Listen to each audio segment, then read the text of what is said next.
And we're going to continue with Chapter 8 of the BFG. Sorry I missed you guys last night doing the sound machine, which ended up taking much longer than I thought it would. Should be back on track starting tonight. Snozcumbers.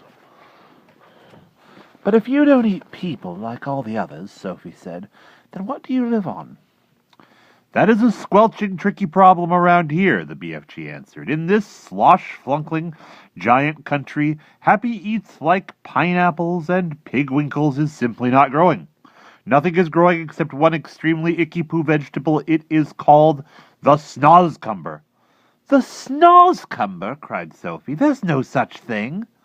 The BFG looked at Sophie and smiled, showing about 20 of his square white teeth. Yesterday, he said, we is not believing in giants, was we? Today we is not believing in Snozcumbers. Just because we happen not to have actually seen something with our own two little winkles, we think it is not existing.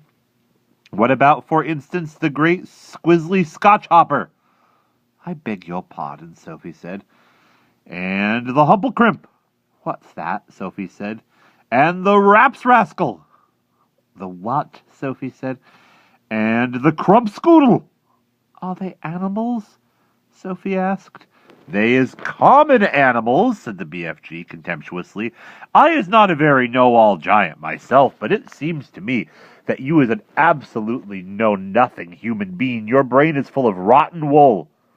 You mean cotton wool, Sophie said. What I mean and what I say is two different things, the BFG announced rather grandly. I will now show you a Snozcumber. The BFG flung open a massive cupboard and took out the weirdest-looking thing Sophie had ever seen. It was about half as long again as an ordinary man, but it was much thicker. It was as thick around its girth as a perambulator. It was black, with white stripes along its length. It was covered with coarse novels. Here is the repulsed Snozcumber, cried the BFG, waving it about. I squoggle it, I mispise it, I desponge it, but because I is refusing to gobble up human beings like other giants, I must spend my life guzzling up icky-poo Snozcumbers instead. If I don't, I will be nothing but skin and groans. You mean skin and bones, Sophie said. I know it is bones, the giant said. But please understand that I cannot be helping it if I sometimes is saying things a little squiggly. I is trying my very best all the time. The big friendly giant looked suddenly so forlorn that Sophie got quite upset.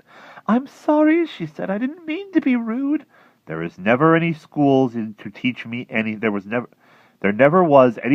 teach me talking in giant country, the BFG said sadly. But couldn't your mother have taught you? Sophie asked. My mother? Cried the BFG. Giants don't have mothers. Surely you is knowing that. I did not know that, Sophie said. Who ever heard of a woman giant? Shouted the BFG, waving the Snozcumber around his head like a lasso. There never was a woman giant, and there never will be one. Giants is always men. Sophie felt herself getting a little muddled. In that case, she said, how were you born? Giants isn't born, the giant answered. Giants appear, and that is all there is to it. They simply appears the same way as the sun and the stars.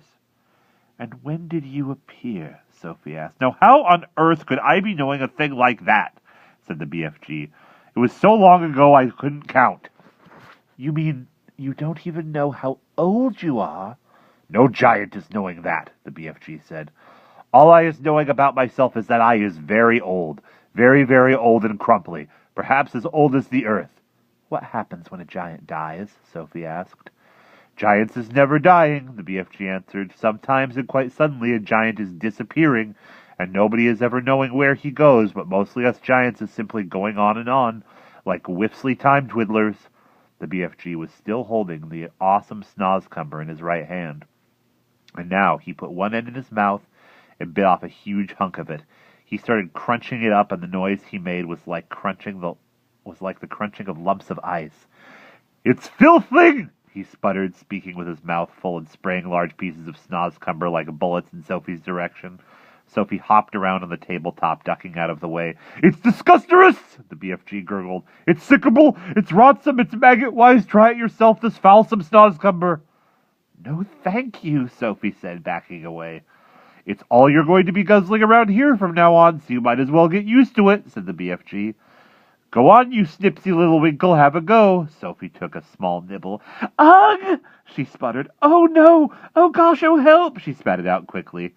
It tastes of frog skins, she gasped, and rotten fish. Worse than that, cried the BFG, roaring with laughter. To me, it is tasting of clock coaches and slime wanglers. Do we really have to eat it? Sophie said. You do unless he was wanting to become so thin you will be disappearing into a thick ear. Into thin air, Sophie said. A thick ear is something quite different. Once again, that sad, winsome look came into the BFG's eyes. Words, he said, is such a tickling problem to me all my life. So you must simply try to be patient and stop squibbling. As I am telling you before, I know exactly what words I am wanting to say, but somehow or other they is always getting squiddled around. That happens to everyone, Sophie said. Not like it happens to me, the BFG said. I is speaking the most terribly Wiglish.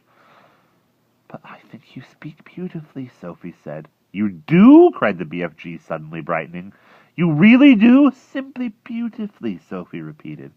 Well, that is the nicest present anybody is ever giving me in my whole life, cried the BFG. Are you sure you is not twiddling my leg? Of course not, Sophie said. I just love the way you talk. How wondercrump! Cried the BFG, still beaming. How whoopsie splunkers! How absolutely squiffing! I is all of a stutter. Listen, Sophie said, we don't have to eat snozcumbers. In the fields around our village there are all sorts of lovely vegetables like cauliflowers and carrots. Why don't you get some of those next time you go visiting? The BFG raised his great head proudly in the air. I is a very honorable giant, he said. I would rather be chewing up rotsome snozcumbers and snitching things from other people. You stole me, Sophie said. I didn't steal you very much, said the BFG, smiling gently. After all, you was only a tiny little girl. And that is the end of that chapter.